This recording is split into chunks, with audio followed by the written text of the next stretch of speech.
Sejarah lengkap, dari awal mula sampai tahun ke-2026. Zaman prasejarah. Sebelum mengenal tulisan, wilayah ini sudah dihuni manusia purba. Ditemukan fosil seperti Pithecanthropus erectus di Sangiran dan Trinil, serta berbagai temuan lain yang membuktikan panjangnya sejarah kehidupan manusia di bumi Nusantara.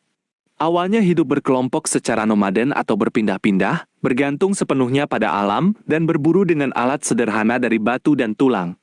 Kemudian mulai belajar bercocok tanam, hidup menetap, membentuk pemukiman tetap dan struktur kepemimpinan yang jelas.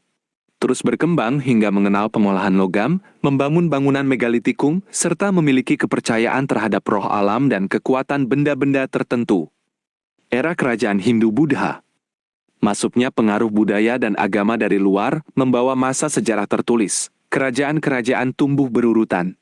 Mulai dari Kutai di Kalimantan, Tarumanegara di Jawa Barat, berkembang menjadi kekuatan besar seperti Sriwijaya yang menguasai jalur perdagangan maritim, dan Majapahit yang menyatukan sebagian besar wilayah Nusantara.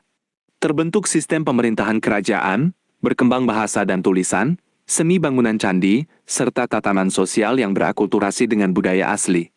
Ekonomi tumbuh kuat melalui pertanian dan pelayaran, karena letak kepulauan yang strategi di jalur perdagangan dunia. Era Kerajaan Islam. Seiring berjalannya waktu, Islam menyebar melalui jalur pelayaran, perdagangan, pernikahan dan dakwah yang damai. Muncul pusat-pusat kekuasaan baru seperti Samudera Pasai, Demak, Mataram Islam, Banten, Goa Talo dan lain-lain yang menggantikan kekuatan sebelumnya. Membawa prinsip kesetaraan, memperkaya budaya baru, serta memperkuat hubungan antar negara melalui pelabuhan dan jalur perdagangan yang semakin ramai. Peradaban berjalan makin rapi, tulisan berkembang, ilmu pengetahuan dan hubungan sosial tumbuh menyatu dengan adat istiadat setempat. Era penjajahan. Kedatangan bangsa Eropa membawa perubahan besar. Tertarik pada kekayaan rempah-rempah, mereka berusaha menguasai wilayah secara berurutan. Mula-mula Portugis, Spanyol, lalu Belanda berkuasa berabad-abad, membangun sistem pemerintahan kolonial.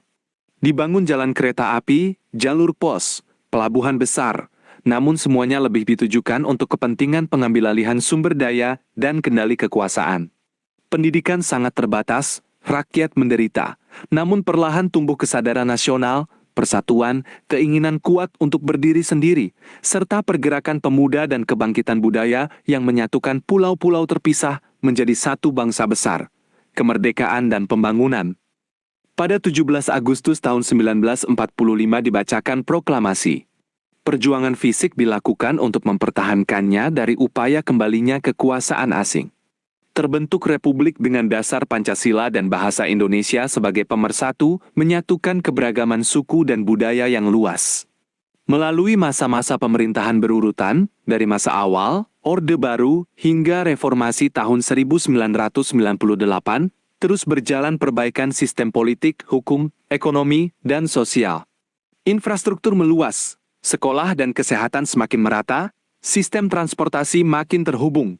Komunikasi berkembang dari surat pos, telegraf, telegranologi digital yang cepat. Perkembangan hingga tahun ke-2026. Kini kehidupan berjalan sepenuhnya berbasis koneksi dan pengetahuan. Informasi dan jaringan menyebar luas. Perangkat gawai dan internet menjadi bagian keseharian yang mendekatkan jarak jauh namun juga membawa perubahan pola hubungan dan gaya hidup. Pekerjaan, pendidikan, pelayanan dan interaksi berjalan lebih cepat dan terbuka, namun juga menghadapi tantangan lingkungan, kepadatan, tekanan hidup, serta perlunya tetap menjaga akar budaya dan persatuan di tengah perubahan zaman yang besar. Negeri ini tetap melangkah dari kekuatan sederhana masa lalu, melewati masa perjuangan panjang, hingga menjadi bangsa yang maju, berdaulat, dan terus beradaptasi menghadapi segala dinamika masa kini dan masa depan.